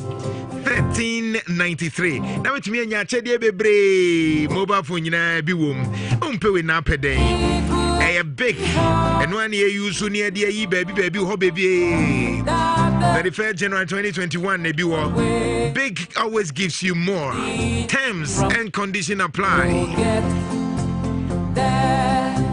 Heaven knows how we will get. Yenkwa Humana Sonafi, Yenkwa Trishan come on live on Nhyira 104.5. Good morning. Hello, good morning. Nana, good morning. Apum to say. Nana, Nyamiadong. All right, Yanko Kumasim Puntu. Downgrade in the Dodun. All right. Nana Wadawuma, I mentioned on a boy, Kwame sports minister, Mampum went to Michiampa. Nana, Ushu Kumasin, Semipa, Yakamasana. Nana Fobedu, was an Awoka Bola, Samushu Sua, Yatu Bola, Bumakitri Sabi.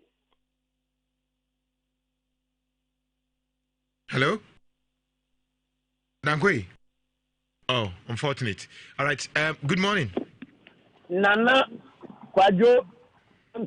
Yes, sir. Major also honorable na yanko. Kwajo, ubedru fantini tanwa. Abulai electronic. We biemu biye chamwa. Wotie bi mamenchiano. Na menchia su bi mpanimfo nyina honorable Wijebu Achiantwi. Kakra Kwajo mbeza no kare se no WhatsApp video. Overhead na so said mo kana market anymore. Kwajo aweho sebie ekwan pa didi abubu agum na nsuo bi ta mu ni ade pa no ya be sempanifo ze wo muntu wona mo na omomoaye na Kwajo kaka mpeza mkare se eno mabu ya sai ya no ni pese mu ye politics na ase no ana ya hemfo because Kwajo eno mabu won no a yehu ba bi efi e baaye so ati ase ye ji ase first na nsuo bi wa ko yi adwum Eze Kwajo ti ayi Israel fami. Wunya sika ko proport no wade. Ni wakosi udan. Na masa no manyina ya den. But me dan no me nkosi ni wonsuom. Me dan me nkosi ni wonsuom. Iba bi ensuo wa abrochire ye development ba ye nkoton e wonsuom. Ensuo mu mpoko ye okwan ye fa so ye no. Kwajo ga be na wo kana ni eche enam wonsuom no. Edi pa wo yasne ye san. Kwajo zai. Now, United States of America, when you more, they are 300 million in Sobian say, but they are developing. And just a unicorn. If you are able to be some said, a ban about you go to some PPA, and also got someone on Pempuntu. About the Atusia Pempuntu, such as if you bring in mine, I say, I said that, cannot go for the Babano Bayani. What is Galamsey? Cassia Galamsey, and not what by Anka. Young Galamsey to know what you know. I don't know if you are what too much more you got to about the Tiana. Okay. Thank you very much. That's it. I say more. Good morning. Oh, on Monyam for Nana Kwajo Jantua Beremaban. Bema Bedi de Yanko. Namianimini, Meton Kache pa, Nama Beranso, mi Boruma, Kafra, na me come in Wadaroma, Mamencha former Greek minister, Honorable Dr. Usokuta Free, Babu Mamencha pa, Lawyer Justin Kodia, why you boss. Na media ɛyɛ wadawdo ma na ko dwanto ame asɛm a wodi abɛn no na ɛyɛ me de na makoma so de pa na ne wabɔ so yi ɛyɛ ade a me na na bedi de asafogwa police station akyi ɛtete me papa na de mia me amanfo hyɛ ka kyɛ ma mia me hyɛ de to na mo ɛyɛ sɛ me kɔ akɔhwɛ woni sɛ slaps na ko dwanto a ɛwɔ bahad na se wɔ no kade o maji sɛ ɛyɛ nsuo na ɛwɔ mu tumi bufa so ɛnyem na mɛka ɔmo mo asafo maketa ne mu nyinaa ɛdɛdɛgya ɔmo mo sɔɔso nyina ɛho sɛ kankankan na nanu sɛ bihuade ma me wura hɔe woni sɛ kane ma yi sɛ baabi a junction no a yɛfa calfilling station wɔ no ɔmo sum mola ne nyinaa ɛhɔ na ɔmo de koguo na adeɛ sa ɛyɛ kɛmi bola na ba bɛfa mbɛsɛ mu so ɛwɔ yɛ bola so wɔkyɛ sɛ wode w'ani kyerɛ asafo zayo school mu no a bola hɔ wode w'ani kyerɛ leba ɛwɔ so bola hɔ enti motumi va nkɔ te sɛ nkɔ de nyame adom abɔbɔ yɛi sɛ ɔmo sesa kama wodu a 2 siri no atua 5 siri na sɛ bi mo ka kyerɛ sɛ mode baabi a mo ne bola to bo asɛm na nso mo ka kyerɛ no na nkɔdwa tɔ mede ma no sie kura no wodeɛ mɛse momfa mo camera na monkɔ asafo boy free stage sɛ ɔyɛ kwan no bedi de twa picture send me twa picture for send me why asafo graphic no all right thank you very much Mary Fofie say system no ɛyɛ a ɔbɛba Samre de wonyamba ko Facebook na ko hwe Ghana typical Ghana ni etwa humfoni ɛkyerɛ no good morning very sorry hello good morning Anonso off na make catch say enterprise insurance say wa finie entimpacho ye car wo car nya wo ye car wo car na okwa akotwa insurance kai say enterprise insurance me hona me yam insurance enterprise say wa finie enti unu omu edi juma na wotwa insurance from ho a obetimi ye free fuel coupon sanitizers home and omu nso no prompt say BBC pe omu around your advantage a enterprise insurance and no mundi juma why because omenimute and omushisi and so ye enterprise insurance your advantage good morning but when I say lower radio setting in the Nkasa entry hello yeah me too le patron and say what do take a club would to come in out to me in our fleet? Baby, I'll quiet and what do Ghana airport no crampon? What you mean we say Ghana your village? What means Ghana your village pa? If you say take here, if you need it, I'm gonna Ghana pa, if you what is him, if you and the Ghana need it, yeah, Yankopon Empire, when you be a Ghana beating yes, I Empire Bobby Briba, my boy, still na Tizzy Yankupon Sabem. Say I'm on Payama, your leader, Papa, the wine. And yes, okay. We are the crab, unfortunately, we planners, you know, Abrucho and Empire Bompire will be blue, Mimi Jim Body, but Abruche planning, Yankupon may have into planet. And yeah, baby, or how Mukohanya may see a cobompa serade, my intimacy abonsaya na in Zuyan Tungum and Empire Bossem. Planning. Yeah, hello, good morning. Nana? Yes, sir. Le channel for you, Cosmo William, because free. Former Lord Dr. Veterana, the conscience on them. All right, Yanko. Nana, no pay more Basonia catching Yakupon show. La mention of Basok, my work in Dr. U. Revijatas Colenti. I'm to the young folk la Cogeta Martin, Minister, or boys my pie and channel. Nana, the thing is Ghana will be by you not your woman, yes, I agree. Yes, she agreed the other so man baby. Nana, we have a bit to say. I can phone ma. And now the way station. Who say Kwana Bana Boka Gusuko Tale? Sana now Pokum now what you are the far on the corner. And what can what the cake can win this year. But so now we see you. Who Nana could go down to a Quadia car. The dear South Cow Paco can or the woman station. By a travel, I'm on the white station. Who come a bit to say this year? Nana travel and white station. Who say now, be see a beer or your boo. I'm on the white station. There's no more can fall inside one. Empty about a room by anything. A man for my inside on my froca. That time, some one who's why market your mamma go to go coffin no man. And no boo, yes, or the way station. And the station for United on your big ground. It is a witty crowing. Now, as a free candidate now, cannot. Kofo ye ejebi o flowers no and yet home of my stretching. It will make them with a VIP no. I know we stretching on the AC dark at Tiano. I know we never been man. A team Jimmy Fowl or Moon Kojoso.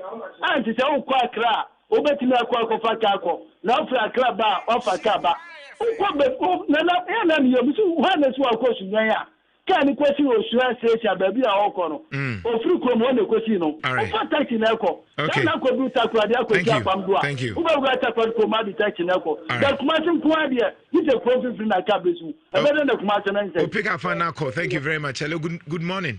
Nana ko de no say me hu ye na nso e de nyame ase me sumi mpoma de nsa twa konkron we de bokrom to party ni commander fire yenkoi piao me ko nyankopon nhyira o ma nkwatenten a ahoden wo mu iska ka ho no aboafo nyina na Dr. Kinsina kosuti o na kakra me kan se adura bia na asefem o hwe se de kuma se dura bia ne ma bi ekoso a aya na ya na tan show yeti ha se na pene se. Unfortunately, thank you for your call. And but thank you. But don't him say 21st clinic. Adie ba kwa ye ko suka ho asem ne say wo musayare. On say yare bi wo ho a wo de ko ba bia wo ntimi nsa.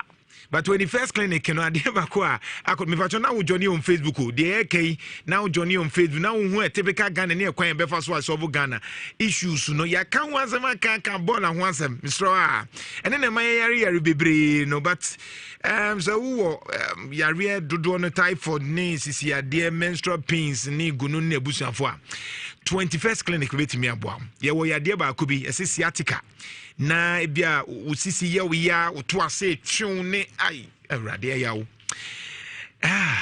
21st clinic omu wa abotre ma pa 21st clinic omu sayade ye de omu sa 21st clinic omu sayade well they say ye ma wontimi mfa yade nko 21st clinic no afane sa enye adwuma sa because your lab and scan services nyina bi wo ho massage obi bia ye kama intimi pacho 21st clinic de yesa wo 21st clinic canteen ho no nyoma ye de no aduane na ma wo no sa ye papa ka ho enti 21st clinic ne de yesa ya de ne ma aduane panso e wo ho enti kumase ya de wo ohwim na 21st clinic ye wo canteen wo ho ena yesa we ade oto ase twetwu ne yade ahodo na nso yesa Ghana have over 10 branches ena mu wo ha 21st clinic say agidin papa because omu wo bre emanipa ye koni kakra kumase ehwa ye wo Alpha Radio area mu ha ehwa kwan so abebia Alpha Radio wo na 21st clinic eye expert ankasa say oto ase twetwu wa debi yade nso mu sa friend number way 0540311311 0540311311 Momo milk powder na ni ebeguswa nom momo milk powder no no ani ebeguswa nom ne kakran sa because papa students ni ebusuafo nyina obi e kan si momo milk powder no oko kumasi edumo kaishi kaswa tema obi e say momo milk eno na nom eno na yusu efa ye gari soaking si emofre nyina kosku yi eye momo Alliance Life Insurance Company Ghana Limited say EduFlex no education flexibility plan obana da chintisha se ne etususu kakran ewo Alliance Life Insurance Company wo mo benya bre amaw yebetimi enya bre atetew kama obana da chinti save na dache eso abamfa so amaw enti wo kwa Alliance Life Insurance Company wo say education plan na ye ma ye mofra no ewo hin 0302-267-892 0302-267-892 Alliance Live, we secure your future. Asante Achim Rural Bank branches ne Dawson Jansa Asante Achim Nofa Agogo Konongo Juaso Ofuase Adumase Aidiase Afon Kwanta Roman Hill ye wo PCF no ho ye work na fe o salary for controller and accountant general take advantage because international money transfer ni nyina ye bi wo ho Asante Achim Rural Bank 0501334336 where money grows. Nyadua Herbal Center so malaria ne wenuma to 9 shedam koya we de nyadua do bia kan wasem enti udru store bia ye drug store bia na o se wenuma to malaria fever ye nyadua o nyadua eno na wo so wo yuso Vodafone cash no say wo transfer sika entil enti adenti na wo Vodafone no on subscribe all networks o transfer sika yentil cry and enti ne ka just dial *110# use Vodafone na ba kono de etil ba Vodafone de yentil da but we know we will. Flavors in that doso, but they are Royal Drinks near Benum. Royal Drinks, Casa Preco Company Limited, and dear ba. Royal Drinks, Yewapu flavor, cola, orange, cocktail, flavor beer, upe beer, a Royal Drinks, and one Casa a 250 pesos pe. Casa Preco Nedia ba. Now, no kaise, upe drinker, a Royal Drink. ISO certified company no friend number we nenya bi mamotonton no traffic mu no Royal Drinks an ye bennom 0262351251 Royal Drinks obeso build immune system nso anu aka say Dominion herbal powder nso ho e build immune system so immune system nya so one say manu aye din nyina e Dominion herbal powder because who use so e be build immune system nso is stronger ebe fight infections bia ebe ma liver na ya very strong emoja ni so be flow kama ya bi diabetes new stroke ni na busuafo no Dominion herbal powder use all herbal shop bia ubenya bi Miss Apedan Danny Herbal Rebecca and Robert drugstore ni nyina benya bi eno ani teaspoon keke Dominion 0209949215 we know we will. Nano bisena meka jo say ohima family mission dey comfort you so comfort you I was that don't be cars am to be ma obi ntino da me hosa e ma ben 9 frame me en obi de je ne ai en wakwakoto bia ma obi na unu sade ne papa na nka nche ne ai e ma ni yusu wo mu yusu wo mu ye ohima wo ehwe enye izo nana so imagine say you from ohima na ye ko hon so say ohima queen plus queen is go to quinta wo mu na dia ba and the Duff is one diabo. Oh, okay. Oh, Duff is